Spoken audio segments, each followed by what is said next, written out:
सोमवार को यूपी विधानसभा सदन में वित्त मंत्री सुरेश खन्ना ने 2024-25 वित्त वर्ष के लिए बजट पेश किया। यह बजट अब तक यूपी के इतिहास का सबसे बड़ा बजट है। बजट में 7,36,437 करोड़ 71 लाख रुपए का प्रावधान किया गया है, जिसमें 24,000 करोड़ रुपए की नई योजनाएं शामिल हैं। बता दें, बजट पेश करते हुए वित्त मंत्री सुरेश खन्ना ने कहा कि हम राम राज्य की परिकल्पना के पथ पर अग्रसर हैं। इस दौरान वित्त मंत्री का शायराना अंदाज भी देखने को मिला है। आप भी सुनिए। हमने प्रदेश की जनता में, प्रदेश की मेधा में अपार संभावनाओं को देखा और बड़े आत्मविश्वास के साथ माननीय मुख्यमंत्री जी के नेतृत्व में विकास गाथा की रचना की है। हौसले दिल में जब मचलते हैं, आंधियों में चिराग जलते हैं।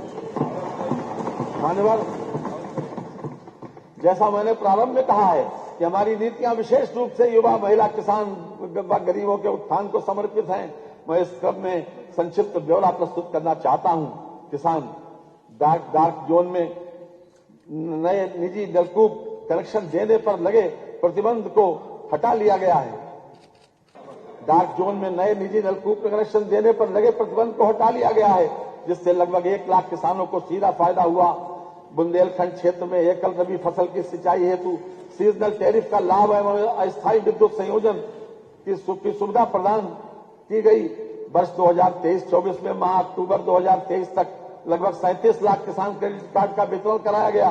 प्रधानमंत्री फसल बीमा योजना के अंतर्गत वर्ष 2022-23 के लगभग 10 लाख बीमित कृषकों को माह अक्टूबर 2023 तक 831 करोड़ रुपए की क्षतिपूर्ति का भुगतान किया गया। प्रधानमंत्री किसान सम्मान निधि योजना के अंतर्गत दिसंबर 2023 तक लगभग 63,000 करोड़ रुपए की धनराशि डीबीटी के माध्यम से 2 करोड़ 62 लाख कृषकों के खातों में हस्तांतरित की गई। प्रधानमंत्री किसान मान धन योजना के अंतर्गत प्रदेश के लघु एवं सीमांत कृषकों को 60 वर्ष की आयु प्राप्त करने पर पुरुष एवं महिला दोनों के लिए 3,000 रुपए की सुनिश्चित मासिक पेंशन प्रदान की जा रही है। वर्तमान सरकार द्वारा वर्ष 2017 से 29 जनवरी 2024 तक लगभग 46 लाख टन गन्ना किसानों को 2,33,793 करोड़ रुपए से अधिक का रिकॉर्ड गन्ना भुगतान कराया गया। ये गन्ना मूल्य भुगतान इसके पूर्व के 22 वर्षों के सम्मिलित गन्ना मूल्य भुगतान 2,01,519 करोड़ रुपए से भी 20,274 करोड़ रुपए अधिक है। पेराई सत्र 2023-24 के लिए गन्ने की अवगौती प्रजाति का मूल्य 350 रुपए से बढ़ाकर 370 रुपए, सामान्य प्रजाति का 340 रुपए से बढ़ाकर 360 रुपए तथा अनुपयुक्त प्रजाति का मूल्य 335 रुपए से बढ़ाकर 355 रुपए कर दिया गया है। महिला एवं बाल विकास निराश्रित महिला पेंशन योजना पात्र लाभार्थियों को पेंशन की धनराशि 500 रुपए प्रतिमाह से बढ़ाकर 1,000 रुपए प्रतिमाह कर दी गई है। योजना में 2023-24 में प्रति तृतीय तिमाही तक 31,28,000 निराश्रित महिलाओं को लाभान्वित किया गया। मुख्यमंत्री कन्या सुमंगला योजना के अंतर्गत पात्र बालिकाओं को 6 विभिन्न श्रेणियों में कुल 15,000 रुपए की सहायता प्रदान की जा रही है। वित्तीय वर्ष 2019-20 से 2023-24 तक 17.82 लाख लाभार्थियों को इस योजना से लाभान्वित किया जा चुका है। महिला किसान सशक्तिकरण परियोजना के अंतर्गत वित्तीय वर्ष 2024-25 में 200 उत्पादक समूहों का गठन करके तकनीकी सहयोग प्रदान किया जाना लक्षित है। उत्तर प्रदेश रानी लक्ष्मीबाई महिला एवं बाल सम्मान कोष के अंतर्गत 1 लाख रुपए से 10 लाख रुपए की आर्थिक क्षतिपूर्ति प्रदान किए जाने की व्यवस्था है। प्रदेश के 117 विकास खंडों में 124 ग्रामीण स्टेडियम मल्टीपर्पज हॉल का निर्माण किया गया है। प्रदेश की ग्राम पंचायतों में 53,800 युवक मंगल दल एवं 51,300 महिला मंगल दलों का गठन किया जा चुका है। इन दलों के माध्यम से युवाओं की सहभागिता राष्ट्रीय एवं सामाजिक महत्व के कार्यों में सुनिश्चित कराई गई है। कर्नाटक में 12 से 16 जनवरी 2023 तक आयोजित 26वें राष्ट्रीय युवा उत्सव में उत्तर प्रदेश के लोकगीत की टीम ने प्रथम स्थान प्राप्त कर स्वर्ण पदक अर्जित किया है। रोजगार एमएसएमई सेक्टर में मुख्यमंत्री युवा स्वरोजगार योजना के अंतर्गत अब तक 22,389 लाभार्थियों को लाभान्वित करते हुए 1,79,112 रोजगार सृजित किए गए हैं। एक जनपद एक उत्पाद वित्त पोषण योजना के अंतर्गत 13,597 लाभार्थियों के माध्यम से 1,92,193 रोजगार सृजित हुए हैं। मान्यवर विश्वकर्मा श्रम सम्मान योजना तथा एक जनपद एक उत्पाद कौशल उन्नयन एवं टूल किट योजना के अंतर्गत लगभग 4.08 लाख रोजगार सृजित हुए हैं। AKTU से संबद्ध लगभग 700 से अधिक संस्थानों के छात्रों के लिए लगभग 25,000 रोजगार के अवसर पिछले शैक्षिक सत्र में उपलब्ध कराए गए हैं। उत्तर प्रदेश कौशल विकास मिशन के अंतर्गत 12.15 लाख युवाओं को प्रशिक्षित किया गया, जिनमें से 4.13 लाख युवाओं को विभिन्न प्रतिष्ठित कंपनियों से सेवा आयोजित कराया गया है। महात्मा गांधी नरेगा योजना अंतर्गत वित्तीय वर्ष 2023-24 में 28 करोड़ 68 लाख मानव दिवस सृजित कराते हुए 75,24,000 श्रमिकों को रोजगार प्रदान किया गया तथा वित्तीय वर्ष 24-25 में 33 करोड़ मानव दिवस का सृजन किए जाने का लक्ष्य है। मुख्यमंत्री ग्रामोद्योग रोजगार योजना के अंतर्गत वर्ष 2023-24 में माह अक्टूबर 2023 तक 408 लाभार्थियों को 1854.88 लाख पूंजीगत निवेश ऋण के साथ 7418 लोगों को रोजगार उपलब्ध कराया गया। सामाजिक सुरक्षा प्रदेश के लगभग 55 लाख वरिष्ठ नागरिकों को वृद्धावस्था पेंशन 1,000 रुपए प्रतिमाह की दर से प्रदान की जा रही है। सभी वर्गों की पुत्रियों की शादी हेतु मुख्यमंत्री सामूहिक विवाह योजना के अंतर्गत एक जोड़े को विवाह पर 51,000 रुपए अनुदान की व्यवस्था है। वित्तीय वर्ष 2022-23 में 1,08,74 जोड़ों का विवाह संपन्न कराते हुए 510 करोड़ रुपए का व्यय किया गया है। श्रमिक कल्याण भारत सरकार द्वारा निर्मित ई श्रम पोर्टल पर उत्तर प्रदेश के लगभग 8.32 करोड़ कामगारों का पंजीकरण हुआ है, जो देश में सर्वाधिक है। दिनांक 26 अगस्त 2021 से 31 अक्टूबर 2021 तक ई श्रम पोर्टल के लगभग 8.32 करोड़ कामगारों का पंजीकरण हुआ, जो देश में सर्वाधिक है। दिनांक 26 अगस्त 2021 से 31 अक्टूबर 2021 तक ई श्रम पोर्टल पर पंजीकृत 80.11 लाख श्रमिकों को भरण पोषण भत्ता के अंतर्गत 2,000 रुपए की दर से लगभग 1,600 करोड़ रुपए का भुगतान किया गया है।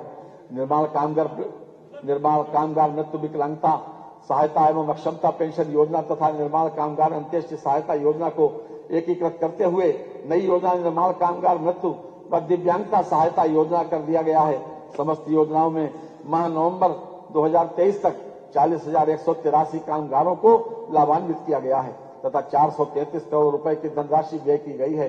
निर्माण कामगार गंभीर बीमारी सहायता योजना के अंतर्गत गंभीर बीमारियों का इलाज सरकारी अस्पतालों में कराने पर इलाज के व्यय की 100% प्रतिपूर्ति कराई जा रही है। वित्तीय समावेशन प्रदेश की जनता को वर्तमान में बैंकों की 19,705 शाखाओं, 2,28,544 बैंक मित्र एवं BC सखी तथा 17,852 ATM के माध्यम से बैंकिंग सुविधाएं उपलब्ध कराई जा रही हैं। प्रधानमंत्री जनधन योजना के अंतर्गत प्रदेश में 9 करोड़ खातों के साथ उत्तर प्रदेश देश में प्रथम स्थान पर है। प्रधानमंत्री सुरक्षा बीमा योजना के अंतर्गत अब तक प्रदेश में 5 करोड़ 54 लाख नामांकन के साथ उत्तर प्रदेश प्रथम स्थान पर है। प्रधानमंत्री जीवन ज्योति बीमा योजना अंतर्गत अब तक प्रदेश में एक निर्माण कामगार मृत्यु विकलांगता सहायता एवं अक्षमता पेंशन योजना तथा निर्माण कामगार अंत्येष्टि सहायता योजना को एकीकृत करते हुए नई योजना निर्माण कामगार मृत्यु व दिव्यांगता सहायता योजना कर दिया गया है। समस्त योजनाओं में माह नवंबर 2023 तक 40,183 कामगारों को लाभान्वित किया गया है तथा 433 करोड़ रुपए की धनराशि व्यय की गई है। निर्माण कामगार गंभीर बीमारी सहायता योजना के अंतर्गत गंभीर बीमारियों का इलाज सरकारी अस्पतालों में कराने पर इलाज के व्यय की 100% प्रतिपूर्ति कराई जा रही है। वित्तीय समावेशन प्रदेश की जनता को वर्तमान में बैंकों की 19,705 शाखाओं, 2,28,544 बैंक मित्र एवं BC सखी तथा 17,852 ATM के माध्यम से बैंकिंग सुविधाएं उपलब्ध कराई जा रही हैं। प्रधानमंत्री जनधन योजना के अंतर्गत प्रदेश में 9 करोड़ खातों के साथ उत्तर प्रदेश देश में प्रथम स्थान पर है। प्रधानमंत्री सुरक्षा बीमा योजना के अंतर्गत अब तक प्रदेश में 5 करोड़ 54 लाख नामांकन के साथ उत्तर प्रदेश प्रथम स्थान पर है। प्रधानमंत्री जीवन ज्योति बीमा योजना अंतर्गत अब तक प्रदेश में 1.90 करोड़ के नामांकन साथ उत्तर प्रदेश द्वितीय स्थान पर है। अटल पेंशन योजना अंतर्गत अब तक प्रदेश में 1 करोड़ 18 लाख नामांकन का उत्कृष्ट प्रदर्शन रहा है। औद्योगिक विकास विश्व स्तरीय इंफ्रास्ट्रक्चर विकसित करने में उत्तर प्रदेश ने उल्लेखनीय प्रगति की है। राज्य में विकसित हो रही वायु, जल, सड़क एवं रेल नेटवर्क की कनेक्टिविटी से राज्य के उद्योगों में मैन्युफैक्चरिंग इकाइयों को अपने माल के परिवहन में सुविधा उपलब्ध होगी, जिससे प्रदेश में निर्यात बढ़ेगा। महर्षि वाल्मीकि अंतर्राष्ट्रीय हवाई अड्डे के लोकार्पण से प्रदेश में 4 अंतर्राष्ट्रीय हवाई अड्डे संचालित हैं तथा शीघ्र ही नोएडा के जेवर में दक्षिण एशिया का सबसे बड़ा अंतर्राष्ट्रीय हवाई अड्डा प्रारंभ होने वाला है। इसके साथ ही उत्तर प्रदेश 5 अंतर्राष्ट्रीय हवाई अड्डों वाला भारत का एकमात्र राज्य बन गया है। Ease of doing business ranking एवं विभिन्न राज्यों में लॉजिस्टिक्स की सुलभता leads 2023 with in bracket ranking में उत्तर प्रदेश ने अचीवर्स की श्रेणी प्राप्त की है। चिकित्सा क्षेत्र राज्य सरकार के प्रयासों से मातृ मृत्यु दर वर्ष 2014 में 285 प्रति लाख से कम होकर वर्ष 2022 में 167 प्रति लाख तथा शिशु मृत्यु दर वर्ष 2014 में 48 प्रति हजार से कम होकर वर्ष 2020 में 38 प्रति हजार हो गई है। वर्ष 2017 की तुलना में वर्ष 2023 में AIS एक्यूट इंसेफ्लाइटिस सिंड्रोम रोगियों की संख्या में 76% तथा मृत्यु दर में 98% की कमी एवं जेई जापानी इंसेफ्लाइटिस के रोगियों की संख्या में 85% तथा मृत्यु में 96% की कमी दर्ज की गई है। प्रदेश के सभी 75 जनपदों में निःशुल्क डायलिसिस की सुविधा उपलब्ध कराई जा रही है।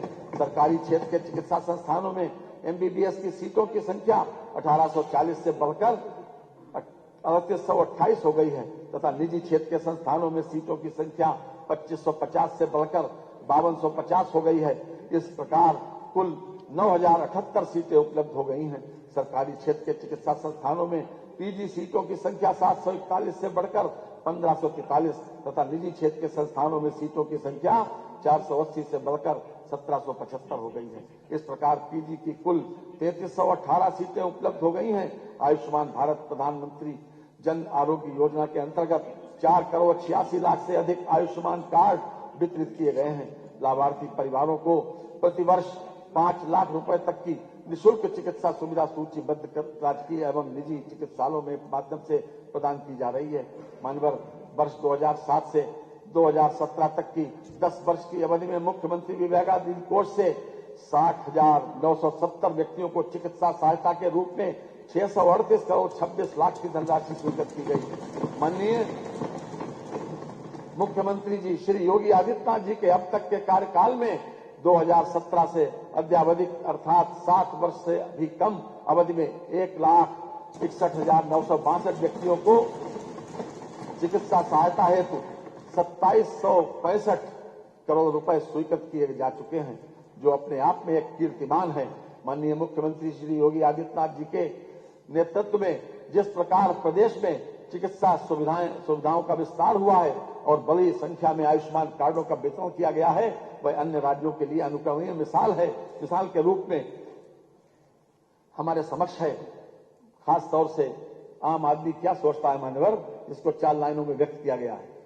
जो आम आदमी की बात है, मुक्त हूं कर्तव्य की चिंताओं से, दर्द से दुख से मुझे आराम है और हर किसी के वास्ते हर वस्तु है, ये हमारे ऐश्वर्य का पैगाम है।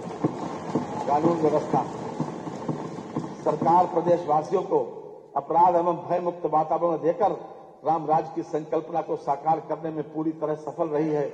विविध त्योहारों एवं यूपी ग्लोबल इन्वेस्टर समिट 2023, आजादी का अमृत महोत्सव, G20 सम्मेलन, क्रिकेट विश्व कप 2023 जैसे बृहद आयोजनों को शांतिपूर्ण एवं सुरक्षित ढंग से संपन्न कराया गया। अयोध्या में भगवान श्री राम लला के प्राण प्रतिष्ठा समारोह में किए गए प्रबंधों की सराहना देश दुनिया में से आए अतिथियों ने की है। वर्ष 2016 के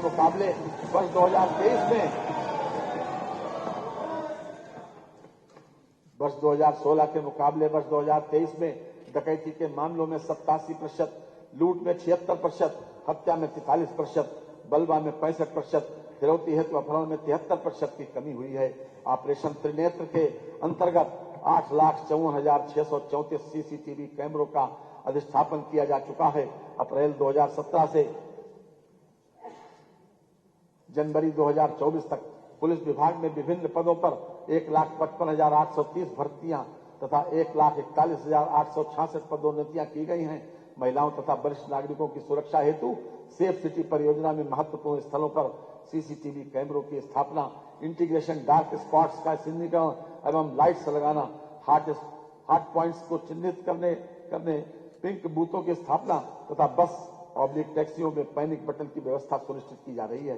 3 महिला पीएससी बटालियन जनपद लखनऊ, गोरखपुर एवं बदायूं में स्थापित है। जनपद बलरामपुर, जालौन, मिर्जापुर, शामली तथा बिजनौर में 5 अन्य पीएससी बटालियन स्थापित किए जाने की कार्रवाई की जा रही है। Uttar Pradesh special security force की 6 वाहिनियां गठित की गई हैं। महिलाओं की सुरक्षा एवं उनके सशक्तिकरण हेतु 1699 एंटी रोमियो स्क्वाड का गठन कर अनवरत अभियान चलाया जा रहा है। समस्त थानों में साइबर क्राइम सेल गठित किया गया है। वर्तमान में सभी 75 जनपदों में साइबर क्राइम थाना संचालित है। होमगार्ड स्वयं सेवकों की मृत्यु की दशा में उनके आश्रितों को 5 लाख रुपए की अनुग्रह राशि दी जाती है। दुर्घटना बीमा योजना के अंतर्गत होमगार्ड्स का 30 लाख रुपए का बीमा सुविधा प्रदान की गई है। मान्यवर ब्यूरो रिपोर्ट, इंडिया पब्लिक खबर। फिलहाल के लिए इस खबर में बस इतना ही। देश और दुनिया की ऐसी ही तमाम बड़ी खबरों के लिए हमारे YouTube चैनल को सब्सक्राइब करें और बने रहें इंडिया पब्लिक खबर के साथ।